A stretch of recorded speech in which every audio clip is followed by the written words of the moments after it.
It was supposed to be a quiet afternoon in the affluent, meticulously manicured suburb of Willowbrook. The neighborhood sprinklers ticked rhythmically. Sunlight cast long golden shadows across the pristine lawns, and young Maya Thompson was simply watering her grandmother's prize blue hydrangeas. But peace is a fragile illusion when prejudice wears a badge and a uniform. In seconds, the calming scent of wet earth and blooming flowers was violently replaced by the sharp, terrifying crackle of 50,000 volts of electricity. A child screamed, then fell twitching to the grass. A police officer stood over her, his hand resting smugly on his utility belt. What he didn't know was that the girl's mother was about to pull into the driveway.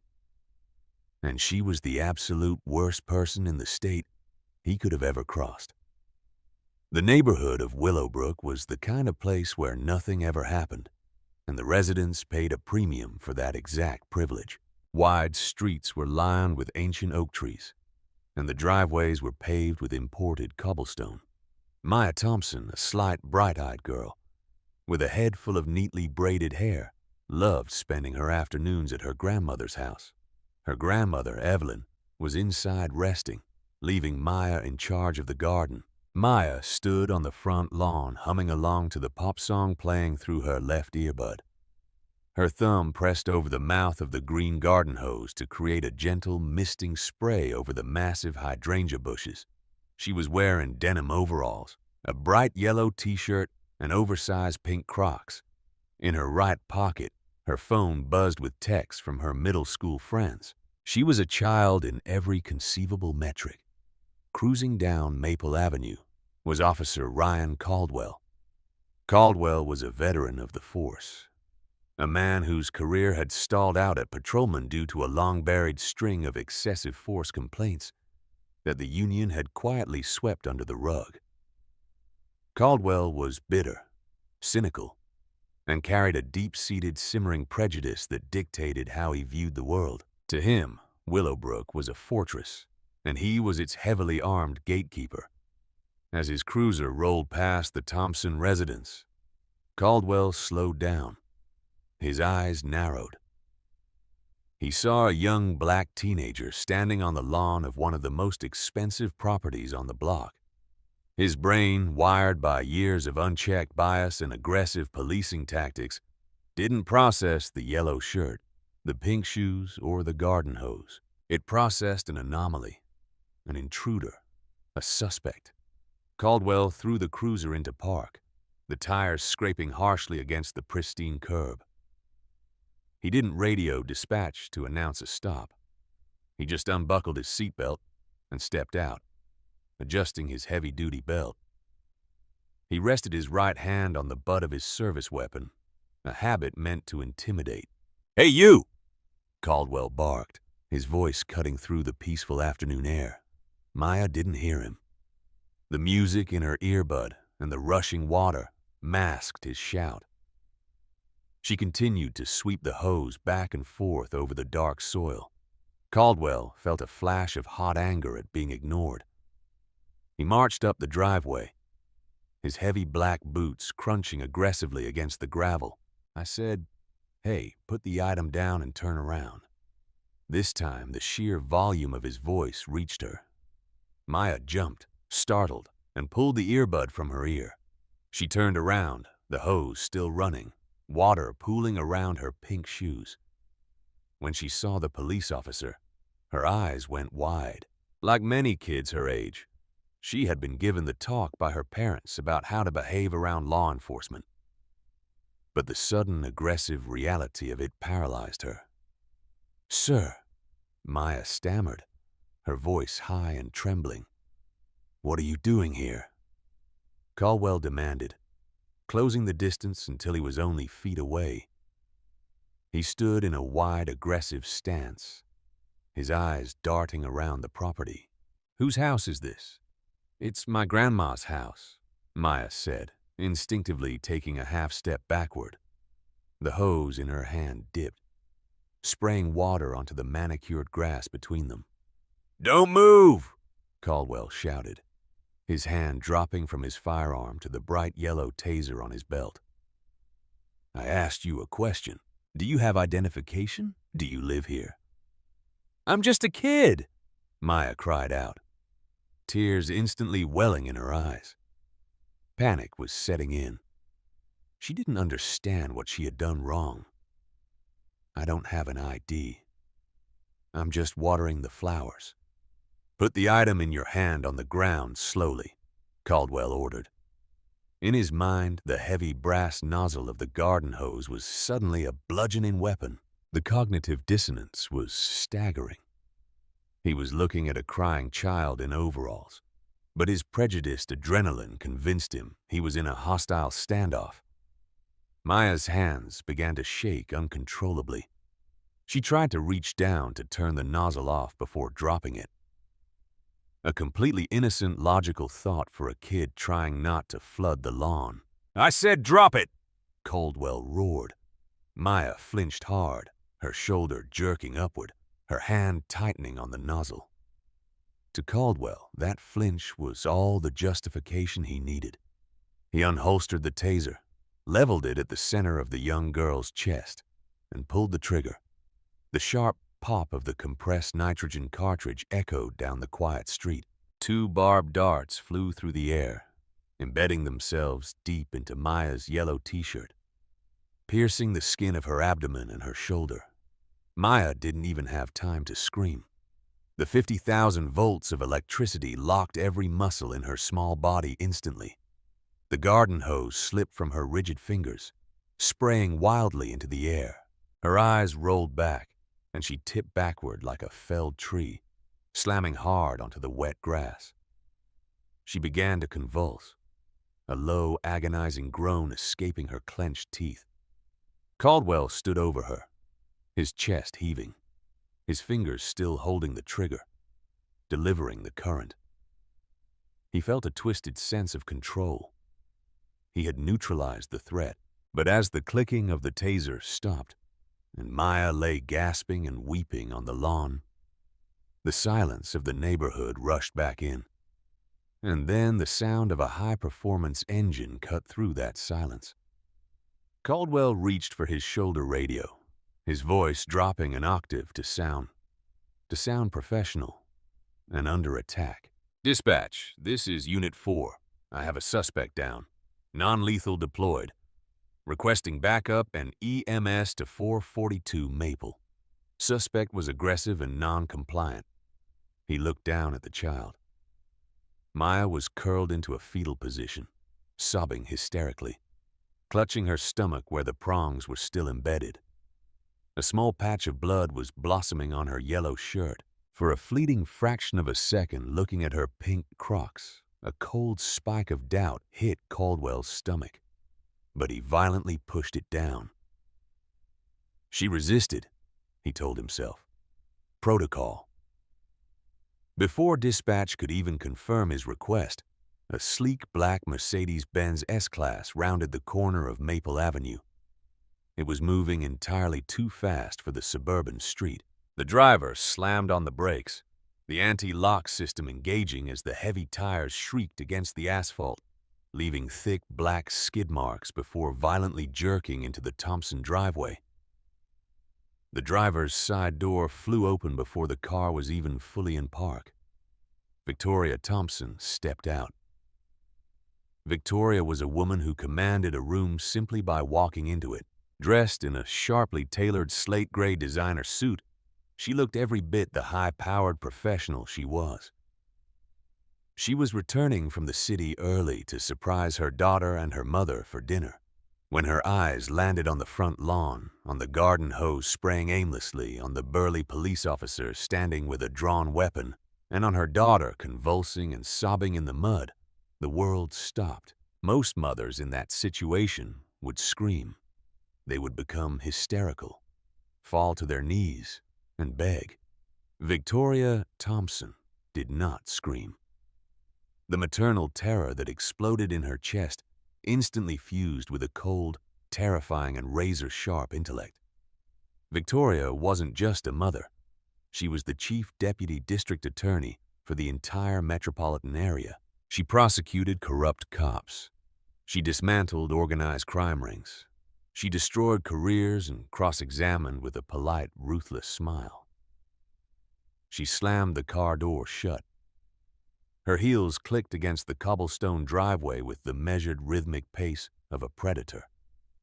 "Hey, lady, stop right there. Back away. This is an active crime scene," Caldwell barked, raising a hand toward her while keeping his taser pointed at Maya. Victoria ignored him completely. She walked straight past his outstretched hand, dropping to her knees in the wet grass beside her daughter. She ruined her silk trousers instantly, but she didn't care. "Maya, baby, look at me," Victoria said, her voice impossibly steady, soft, and anchoring. She gently took her daughter's shaking face in her hands. "Mommy, Mommy, it hurts. I didn't do anything. I was just watering the flowers." Maya wailed, her whole body shivering from shock and the lingering effects of the electrical current. "I know, baby, I know. Do not touch the wires. Stay perfectly still. Mommy is right here. Nobody is going to hurt you anymore." Victoria's eyes quickly scanned the wounds. She saw the barbs. She saw the blood. She took a deep, stabilizing breath. Then Victoria Thompson stood up and turned to face Officer Ryan Caldwell. Caldwell suddenly felt like the air pressure in the neighborhood had dropped. The woman standing before him wasn't crying. Her face was an emotionless mask of pure, concentrated fury. Her dark eyes locked onto his, and in them Caldwell saw an absolute absence of fear. It unnerved him deeply. "Mom, I gave you a lawful order to step back," Caldwell said, trying to puff out his chest, his voice louder to compensate for the sudden, inexplicable dread crawling up his spine. The suspect was resisting and acting erratically with a potential weapon. Victoria looked from Caldwell's face down to the taser, and then to the plastic green garden hose lying in the mud. "A potential weapon?" Victoria repeated. Her voice was terrifyingly calm. It wasn't a question. It was a recorded statement. She refused to comply and made sudden movements. Caldwell doubled down, his hand hovering over his gun belt. "Now, step back to your vehicle or I will arrest you for interfering with a police investigation." Victoria took one step forward, just one. But it forced Caldwell to take a half step back. "Officer Ryan Caldwell." Victoria read the silver nameplate on his chest. "Badge number 7442. You are currently standing on private property. You have deployed a lethal capacity electrical weapon on an unarmed child. You have failed to render immediate medical aid after discharging said weapon, and you are now threatening a property owner with false arrest to cover your incompetence." Caldwell blinked, thrown completely off balance. "How? How do you know my—" "Listen, lady, I know your badge number, Officer Caldwell, because I'm going to have it etched onto a plaque that sits on my desk after I strip it from your chest," Victoria said, her tone conversational, which made the threat infinitely worse. "Do not speak to me again unless you are reciting your Miranda rights, which I assure you you will be needing very shortly." The wail of sirens broke the tense standoff. 2 police cruisers came tearing down Maple Avenue, lights flashing, followed closely by an ambulance. They swarmed the property. Officer Tyler Grant, a fresh-faced rookie barely out of the academy, hopped out of the first cruiser. He unhooked his radio, sprinting toward the lawn. He expected to see a violent suspect, maybe a burglary in progress. Instead, he saw a weeping child covered in mud and a woman in a destroyed designer suit staring down a veteran officer. "Caldwell, what's the situation?" Grant asked, panting. "Suspect is down. Secure the mother. She's interfering," Caldwell ordered, trying to re-establish his dominance in front of the rookie. Grant took one look at Victoria, then at the little girl bleeding on the grass, and hesitated. His instincts screamed that something was catastrophically wrong here. Paramedics rushed past the officers, dropping their bags next to Maya and immediately tending to the taser barbs. Victoria knelt back down, holding her daughter's hand, whispering calming words while the medics worked. Caldwell grabbed Grant by the arm, pulling him aside. "Listen to me," Caldwell hissed, his voice low. The kid was erratic. She had something in her hand. Looked like brass knuckles. She lunged. I had to deploy the X-26. The mother is hysterical. We need to secure the scene. Brass knuckles? Grant looked over at the green garden hose with a standard brass spray nozzle attached to it. He looked back at Caldwell, his eyes widening in disbelief. "Caldwell, that's a hose. It's a heavy blunt object used in a threatening manner." Caldwell snapped, sweat suddenly beading on his forehead. He realized Grant wasn't going to play ball easily. He needed to lock down the narrative before this got out of hand.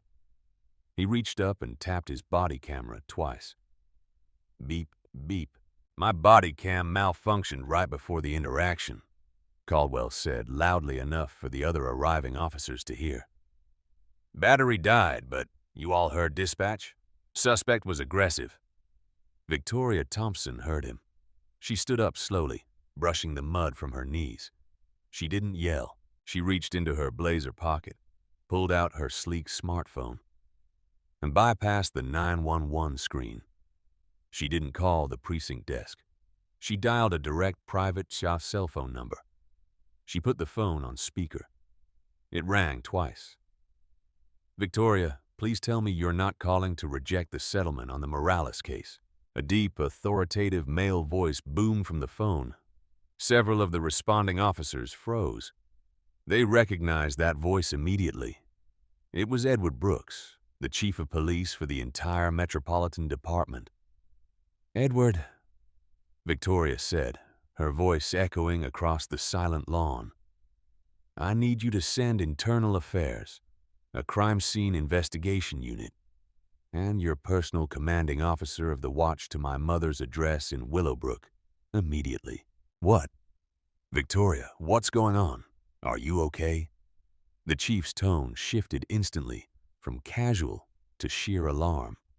"I am fine, but one of your patrolmen, an Officer Ryan Caldwell, just trespassed onto my property and shot my daughter in the chest with a taser while she was watering the hydrangeas."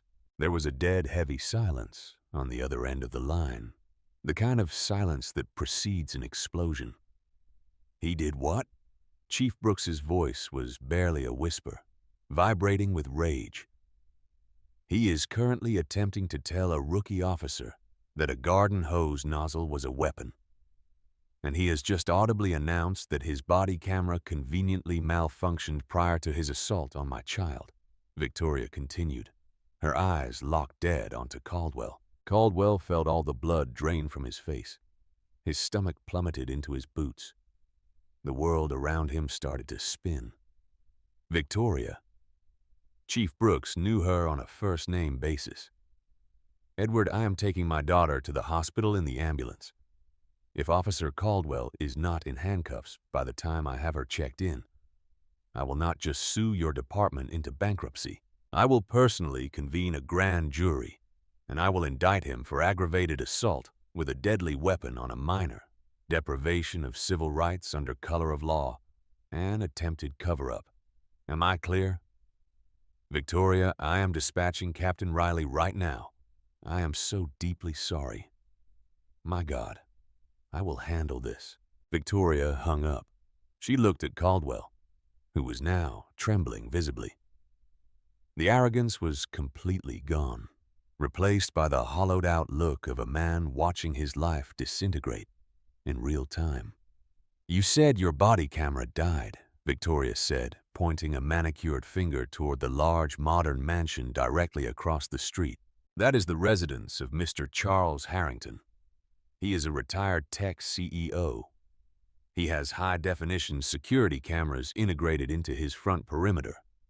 I know this because I helped him review the property lines for his privacy fences." Caldwell turned his head slowly. He saw the sleek black domes mounted on the neighbor's eaves. Their lenses pointed directly at the Thompson lawn. They captured every single angle of the driveway, the lawn, and the street. They capture audio, too, Victoria added softly. They're going to see you pull up. They're going to see my little girl holding a hose. And they are going to hear exactly what you said before you shot her. Grant, the rookie, took 3 steps away from Caldwell. He unclipped his own radio. Dispatch, this is Unit 7 requesting a supervisor to my location immediately. Be advised, Officer Caldwell's weapon has been secured. Grant had already made his choice. He wasn't going down with this ship. Victoria turned her back on Caldwell, dismissing his existence entirely. She climbed into the back of the ambulance where the paramedics had settled Maya onto the stretcher. The door slammed shut, and the ambulance pulled away, leaving Caldwell standing in the mud, surrounded by his silent colleagues, waiting for the executioner to arrive. The panic hadn't just set in. It had consumed him whole, and this was only the first hour of his nightmare. The emergency room at Willowbrook Memorial Hospital was a symphony of controlled chaos. But inside Trauma Bay 3, the air was suffocatingly still. The harsh, fluorescent lights beat down on the sterile white bed where Maya lay. The bright yellow t-shirt had been carefully cut away by the trauma nurses, revealing the ugly red puncture wounds where the taser probes had buried themselves into her abdomen and upper shoulder. A pediatric cardiologist, Dr. Nathan Brooks, was quietly reviewing the real-time feed from the 12-lead ECG, hooked up to Maya's small chest. A 50,000-volt shock disrupts the nervous system, but in a child her size, the primary concern was cardiac arrhythmia. Maya was sedated, her breath catching occasionally in her sleep, a lingering ghost of the traumatic convulsions. Victoria Thompson stood in the corner of the room. She hadn't bothered to wipe the Willowbrook mud from her ruined designer trousers. Her phone was pressed to her ear, and her voice was a terrifying, hushed razor. "I don't care if the mayor is at a fundraising gala, Derek," Victoria said, speaking to her first assistant district attorney. "You pull him out of it. You tell him that if the city issues a standard boilerplate, we are investigating an incident's press release. I will personally hold a press conference at dawn and burn the administration to the ground. They will classify this as a criminal assault by a sworn officer. Nothing less." She ended the call, slipping the phone into a blazer. Just then, the heavy double doors of the trauma bay swung open. Captain Thomas Riley, the commanding officer of Willowbrook's 4th Precinct, stepped inside. He was a tall, graying man who had spent his career learning how to smooth over the rough edges of police work. He held his hat in his hands, wearing an expression of practiced, deep concern. "Victoria," Captain Riley started, his voice a low, soothing baritone meant to de-escalate. "I came as soon as Chief Brooks called me. I cannot express how deeply sorry I am that this misunderstanding occurred." Victoria slowly turned her head. Her eyes were devoid of any warmth. "Misunderstanding, Thomas? It was a highly chaotic scene," Riley said, taking a cautious step forward. Officer Caldwell was responding to a perceived threat. His adrenaline was high. It's a tragic mistake, and he has already been stripped of his badge and gun. He is on administrative leave pending a full internal review. "Administrative leave," Victoria repeated, the words tasting like ash. "He shoots a child on her own property, and he gets a paid vacation, while Internal Affairs takes its time to clear him on a technicality. Victoria, you know the protocol, the union contract. Do not cite the Fraternal Order of Police collective bargaining agreement to me, Thomas." "I helped write the city's counter-proposals," Victoria interrupted, stepping away from the wall and closing the distance between them. "I am not a grieving, uninformed citizen you can stonewall with bureaucratic red tape. I am the Chief Deputy District Attorney, and I am looking at a textbook violation of Title 18 United States Code Section 242. Riley's jaw tightened. Deprivation of rights under color of law. That's a federal civil rights charge, Victoria. The FBI handles that. Let's keep this in-house. We will discipline him. In-house discipline is a slap on the wrist and a quiet transfer to a desk job, Victoria said, her voice dropping to a lethal whisper. Let me explain what is going to happen, Captain. Right now, a team from the State Bureau of Investigation is en route to Mr. Harrington's house to secure the security footage. When they review that footage, they will see an unprovoked aggravated assault with a deadly weapon. I want Officer Ryan Caldwell placed under physical arrest tonight. Victoria, I can't arrest a cop without a grand jury indictment or a completed internal affairs report. The union will walk out. Then let them walk, Victoria countered, pointing a finger at Riley's chest. If you do not arrest him, I will sign the warrant myself. I will have the sheriff's department bypass your precinct, walk into his home, and drag him out in handcuffs in front of his neighbors.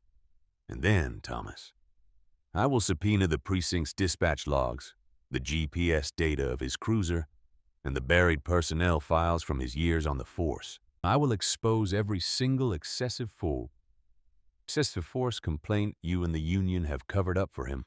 I will put your entire command structure on the Brady list, ensuring none of your officers can ever testify in a courtroom again without their credibility being legally impeached. Captain Riley paled. Being placed on the Brady list was a death sentence for a police precinct. It meant the district attorney's office formally considered the officers untrustworthy, rendering them useless in criminal prosecutions. Victoria wasn't just threatening Caldwell. She was threatening to dismantle the operational capability of the entire Willowbrook police force. You're operating out of emotion, Victoria. Your daughter is hurt, and I get it, Riley pleaded, though the sweat on his brow betrayed his panic. But you're talking about scorched earth. My daughter, Victoria said, her voice finally cracking for a fraction of a second before hardening into solid ice, was watering hydrangeas. She is sedated because her heart rhythm was destabilized by 50,000 volts. I am not operating out of emotion, Captain. I am operating out of absolute clinical justice. Arrest him tonight. Before Riley could respond, the door burst open again. Evelyn, Maya's grandmother, rushed in. She was a frail but fiery woman in her later years, clutching a worn leather purse. When she saw Maya unconscious on the bed, she let out a gut-wrenching sob that cut through the sterile room, collapsing into Victoria's arms. Captain Riley watched the two women hold each other over the broken body of a child. The practiced political spin died in his throat. He looked at the cardiac monitor, then at Victoria's uncompromising glare. He put his hat back on. I'll make the call, Riley said quietly, and walked out. Across town, inside the harsh, windowless interrogation room of the Internal Affairs Division, Officer Ryan Caldwell was sweating through his uniform shirt. The bravado he had displayed on the lawn was entirely gone. He sat at the metal table, bouncing his leg nervously, flanked by Sean Murphy, the senior representative for the police union.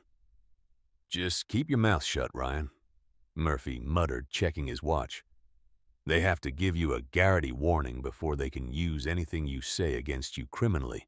We say you perceived a threat. Your training kicked in and the object in her hand resembled a blunt force weapon. It's a tragedy, but it's a justified mistake. We'll weather the storm. The heavy steel door clanked open. Detective Frank Sullivan, a veteran internal affairs investigator known for his ruthless lack of sympathy for dirty cops, walked in. He didn't carry a notepad. He just carried a sleek silver laptop.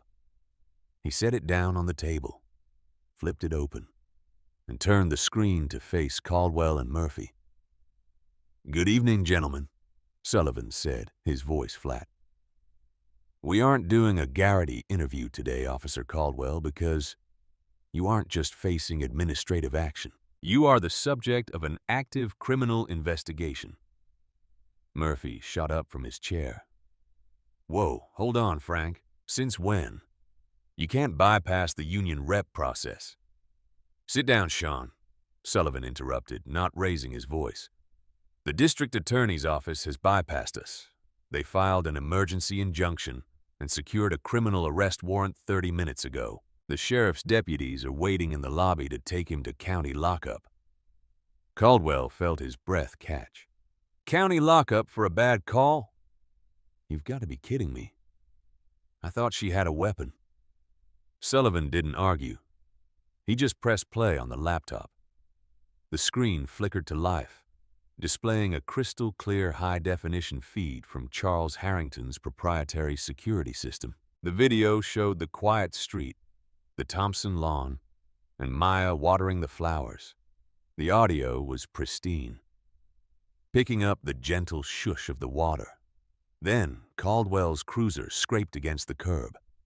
The audio caught his heavy boots hitting the pavement. It caught his aggressive shouting. I said, "Hey, put the item down and turn around." The camera zoomed in automatically, a feature of the expensive tech. It clearly showed Maya turning around in her pink Crocs and yellow shirt. It showed the terror on her face. I'm just a kid. I don't have an ID. I'm just watering the flowers. Put the item in your hand on the ground slowly. I said, drop it. The video showed Maya flinch. It showed Caldwell, without a single second of hesitation, unholster his taser and fear. The sickening pop echoed in the small interrogation room, followed by the agonizing scream of the child as she hit the ground. Murphy, the union rep, slowly sank back into his chair. He watched the video a second time, the color draining from his face. He had defended hundreds of cops in his career. He knew how to spin "feared for my life." But looking at the high-definition footage of a young girl holding a bright green garden hose, he knew there was no spin. It was an execution of prejudice. The audio is clear, Sullivan said, pausing the video on Caldwell's face, standing over the twitching girl. There was no lunge. There was no threat. And here is the real kicker, Sean. Sullivan tapped the keyboard, bringing up a new document. It was a digital copy of a personnel file. The district attorney, Victoria Thompson, didn't just subpoena your records. She subpoenaed the entire digital archive of the 4th Precinct. She cross-referenced your badge number with sealed civil settlements. It turns out in a previous incident you used a taser on an unarmed teenager in a similar neighborhood. You claimed he was resisting. The city paid a settlement under a non-disclosure agreement to keep it out of court. Caldwell swallowed hard, his throat dry. That was sealed. You can't use that. Victoria Thompson can, and she did, Sullivan said.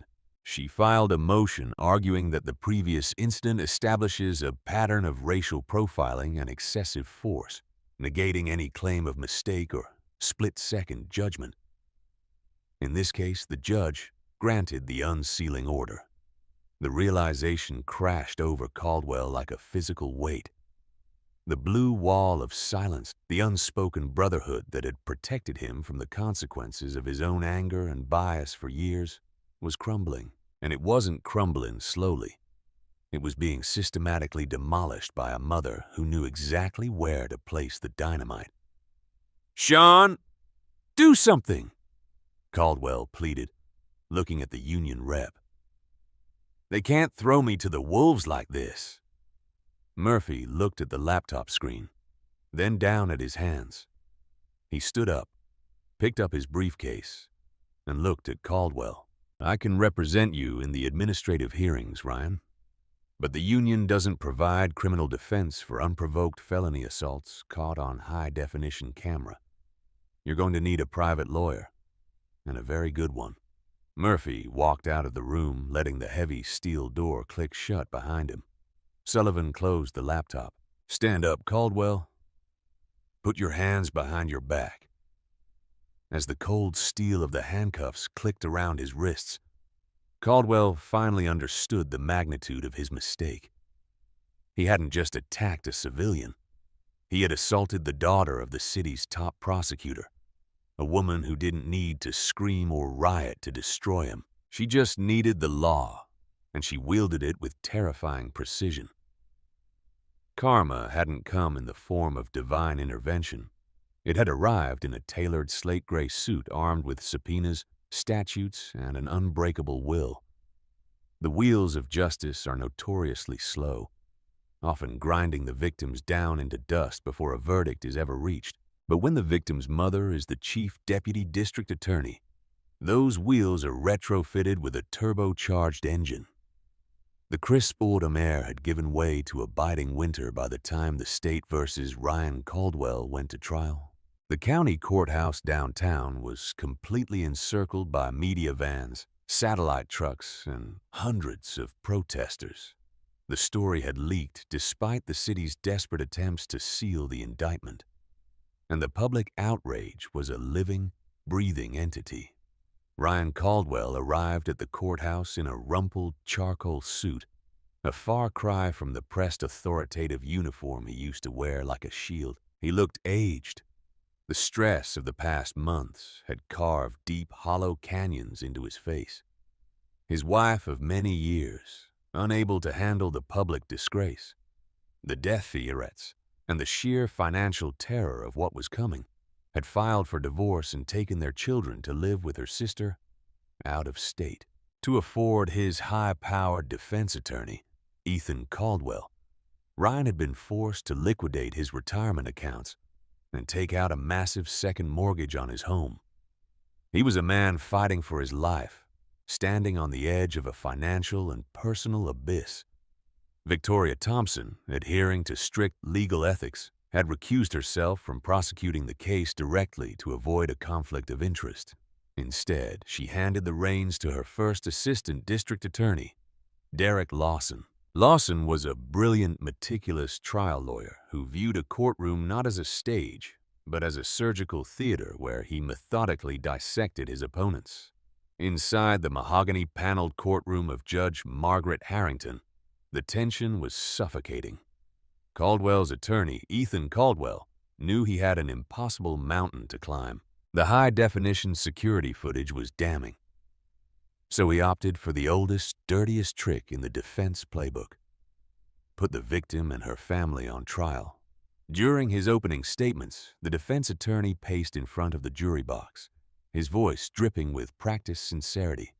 "Ladies and gentlemen, we are looking at a tragedy, but a tragedy is not always a crime." Officer Caldwell was patrolling a neighborhood that had seen a recent uptick in property crimes.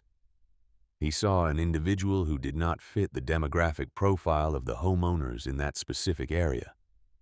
He approached to investigate. The environment was highly stressful. When he gave a lawful order, the individual, who was obscured by distance and water, clutched a heavy brass-tipped object and made a sudden jerking motion. In that split second, Officer Caldwell relied on his training. He neutralized what he perceived as a lethal threat.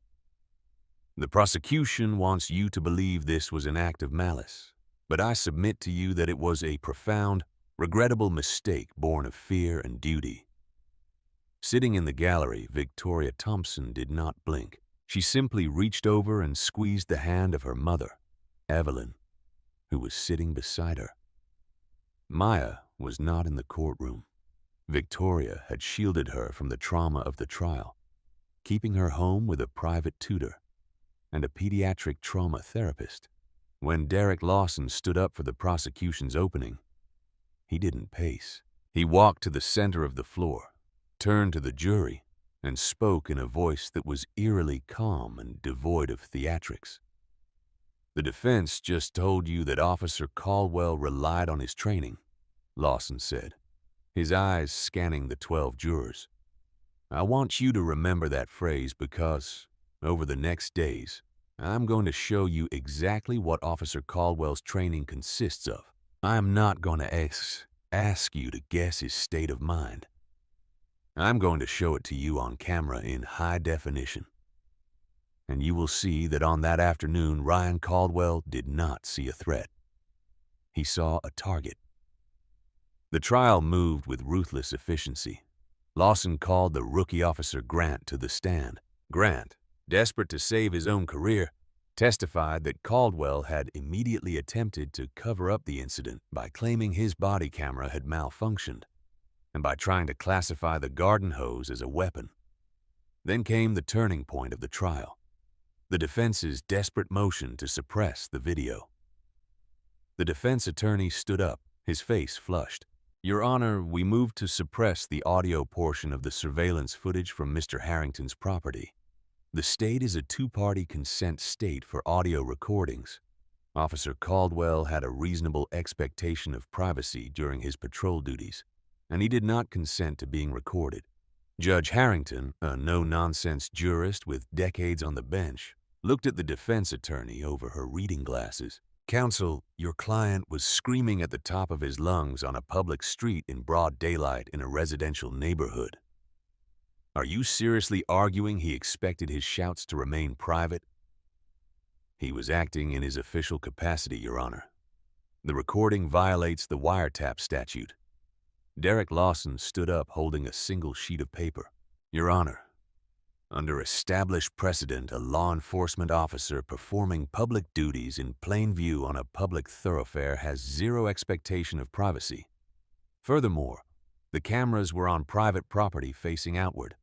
The motion is frivolous, designed solely to keep the jury from hearing the defendant's own malicious words." "Motion denied," Judge Harrington snapped, banging her gavel. "The jury will hear the tape, all of it." When the video played, the courtroom fell into a deathly silence.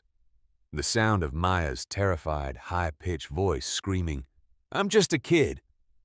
I'm just watering the flowers," echoed off the wood panels, and then the sharp pop of the taser, followed by the agonizing guttural cries of a child in extreme pain. Several jurors visibly flinched.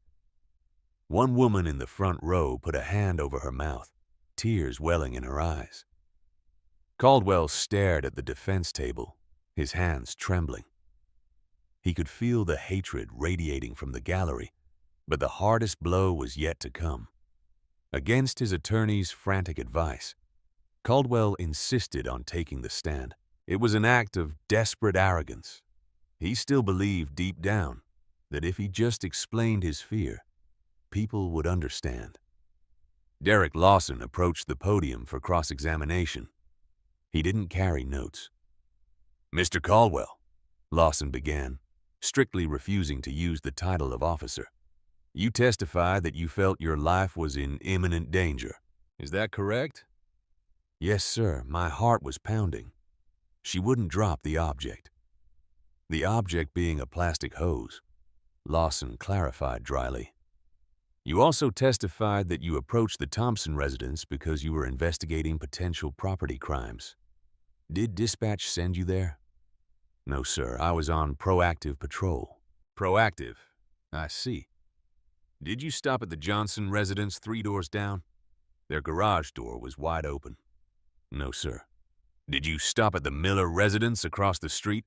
There was an unknown delivery van parked in their driveway." "No, sir. I was focused on the suspect." "The child in pink Crocs," Lawson said, his voice rising just a fraction. "Why her, Mr. Caldwell? Why was she the only suspect on a street full of open garages and unknown vehicles?" Caldwell swallowed hard. "She looked out of place." "Out of place," Lawson repeated, letting the words hang in the air. He walked over to the prosecution table and picked up a thick, bound folder. "Mr. Caldwell, let's talk about your history of perceiving people as out of place. In a previous incident, you tased an unarmed teenager. He was walking home from the library. You claimed he matched a suspect description. He didn't. The city paid a settlement to make it go away. Even earlier, you fractured the collarbone of a college student during a routine traffic stop. You claimed he was reaching for a weapon. It was his registration. The city paid out another settlement. Tell me, Mr. Caldwell, what did that teenager and that college student have in common with Maya Thompson? Objection! Highly prejudicial, the defense attorney shouted, leaping to his feet. Overruled. The defense opened the door to his training and state of mind. Judge Harrington countered. Answer the question, Mr. Caldwell. Caldwell looked trapped. The sweat was pouring down his face, staining his collar. They were situations that escalated. No, Mr. Caldwell, Lawson said, his voice echoing like thunder in the silent room. They were situations where you saw black children existing in spaces you decided they did not belong. You didn't rely on police training that day. You relied on your prejudice, and you used 50,000 volts of electricity to enforce it. I was doing my job, Caldwell finally cracked, shouting into the microphone, his face turning a violent shade of red. You people sit in your safe offices. You don't know what it's like on the streets. I have a split second to make a choice. She didn't listen to me. They never listened to me. The courtroom erupted into gasps. Caldwell froze, realizing exactly what he had just said. They never listened to me. In his anger, he had stripped away the polished defense narrative and revealed the ugly racist entitlement underneath. His attorney put his head in his hands. The trial was over. The jury deliberated for a short time. In legal terms, that wasn't a deliberation. It was a formality. They just needed enough time to eat lunch and sign the paperwork. When the foreperson stood up to read the verdict, the air in the courtroom was electric. On the charge of aggravated assault with a deadly weapon against a minor, we find the defendant, Ryan Caldwell, guilty. Caldwell squeezed his eyes shut. On the charge of deprivation of civil rights under color of law, we find the defendant guilty. On the charge of official oppression, we find the defendant guilty. Victoria Thompson let out a long, slow breath. Beside her, Evelyn wept quietly. Justice, raw and uncompromised, had been secured. Judge Harrington did not wait for a separate sentencing date. She looked down from the bench, her expression harder than granite. Mr. Caldwell, I have sat on this bench for decades. I have seen the very worst of humanity, the judge began, her voice ringing out clearly. But the betrayal of the public trust I have witnessed in this trial is staggering. You were given a badge and a gun to protect the vulnerable. Instead, you weaponized your authority to terrorize a child watering her grandmother's garden. You have shown zero remorse, attempting instead to hide behind a blue wall of silence that this court has completely dismantled. Judge Harrington adjusted her glasses. You are hereby sentenced to years in the maximum security state penitentiary. You will not serve this time in a comfortable federal facility. You will serve it in the general population of the state prison system. Furthermore, your certification as a law enforcement officer in this state is permanently revoked. Two bailiffs stepped forward, pulling Caldwell's hands behind his back. The heavy steel handcuffs clicked into place. The sound was identical to the handcuffs Caldwell had placed on countless others. But this time the cold metal was biting into his own skin. As he was led away, Caldwell looked back toward the gallery. He didn't look at Victoria. He looked at the floor, a broken, ruined man. But the criminal conviction was only the first wave of the karma Victoria Thompson had promised. Soon after Caldwell was transferred to state prison, Victoria filed a massive civil rights lawsuit against Ryan Caldwell personally, the Willowbrook Police Department, and the police union. Because Caldwell had been convicted of a malicious felony, he was stripped of his qualified immunity. The civil suit hit like a nuclear bomb. The jury awarded the Thompson family millions in punitive and compensatory damages. The police union, realizing Victoria had the evidence to drag their top officials into a federal racketeering investigation for covering up Caldwell's past crimes, caved entirely. Ryan Caldwell lost everything. The civil judgment completely wiped out his assets. His house was sold at auction. His pension, which he had counted on for retirement, was frozen and seized to pay the damages. In the following months, he had gone from a man who believed he owned the streets of Willowbrook to a disgraced, bankrupt inmate sitting in a concrete cell, stripped of his family, his wealth, and his freedom. But Victoria did not keep a single dime of the settlement money. Instead, she established the Hydrangea Foundation, a nonprofit legal defense fund dedicated to providing elite, high-powered legal representation to marginalized families who were victims of police brutality. She used the settlement to force a federal consent decree on the Willowbrook Police Department, requiring mandatory third-party audits of all use-of-force incidents and outfitting every single officer with body cameras that could not be manually turned off. As for Maya, the road to recovery was long. The physical wounds from the taser probes healed quickly, leaving 2 small silver scars on her stomach and shoulder. But the psychological wounds required deep, patient care. She had nightmares. She flinched at loud noises. For a long time, she couldn't walk into her grandmother's front yard without her heart racing. But later, on a warm golden afternoon, a familiar scene unfolded on Maple Avenue.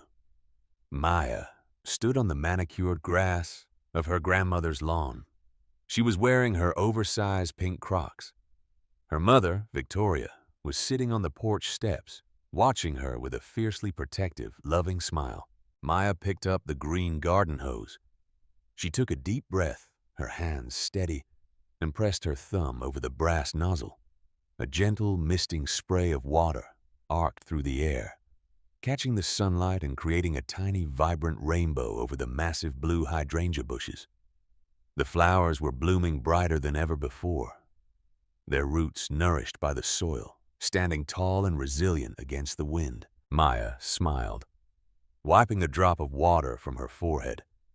She wasn't just surviving.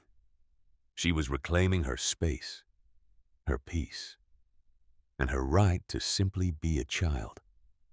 The monsters who had tried to steal that from her were gone, locked away in the dark, outmatched and outplayed by a mother's relentless, unforgiving love. The story of Maya and Victoria Thompson is a dramatic representation, yet it echoes the stark, heartbreaking realities faced by far too many marginalized communities. While the narrative delivers a swift and satisfying karma, where institutional power is weaponized back against the corrupt, real-world justice is rarely so perfectly balanced or easily won. Too often, the blue wall of silence holds strong, and victims without resources are left fighting a deeply flawed system. However, this story serves as a powerful testament to the necessity of accountability and the unyielding strength of those who demand it. It reminds us that prejudice, no matter how heavily armed or shielded by authority, cannot withstand the blinding light of truth and relentless legal advocacy. When the vulnerable are protected and the corrupt are systematically stripped of their power, the community can finally heal. The hydrangeas will bloom again, safe in the sunlight, nurtured by those who refuse to be intimidated into the shadows. In the end, the story of little Maya Thompson and her unbreakable mother, Victoria, leaves us with one powerful, heart-stretching lesson. Never underestimate the fierce protective love of a mother, or the quiet strength that lives inside every child who simply wants to water flowers on a sunny afternoon. What began as an ordinary moment of childhood innocence was shattered by fear and prejudice in a uniform. But what rose from those broken pieces was something far more beautiful. A mother's unyielding refusal to let injustice win. Victoria didn't scream or collapse in despair. Instead, she stood tall in her ruined designer suit, her voice steady and her mind razor-sharp, turning the full weight of truth and justice against the very system that had failed her daughter. She showed us that real power isn't loud or violent. It's knowing exactly who you are, what you stand for, and refusing to back down when someone tries to steal your child's peace, safety, or future. This story reminds us that courage isn't always about being fearless. Sometimes it's about being terrified for your baby and still choosing to fight with intelligence, dignity, and relentless love. It teaches us that even the smallest acts, like a girl in pink Crocs misting blue hydrangeas, deserve to be protected, and that no badge or authority should ever be allowed to crush innocence without consequence. Most of all, it whispers a tender truth to every parent watching. Your love can become the force that changes everything. It can rewrite endings, demand accountability, and help healing flowers bloom again. If Maya's story touched something deep inside you, if it made you hug your own kids a little tighter, or believe a little harder in standing up for what's right, please leave a comment below and tell me, what would you do if this happened to your child? Which part moved you the most? And if you want more powerful, emotional stories that remind us of our shared humanity, strength, and hope, hit that subscribe button and turn on notifications. Let's keep building a community that celebrates justice, love, and the quiet courage of ordinary families doing extraordinary things. Thank you for being here. Your support means the world.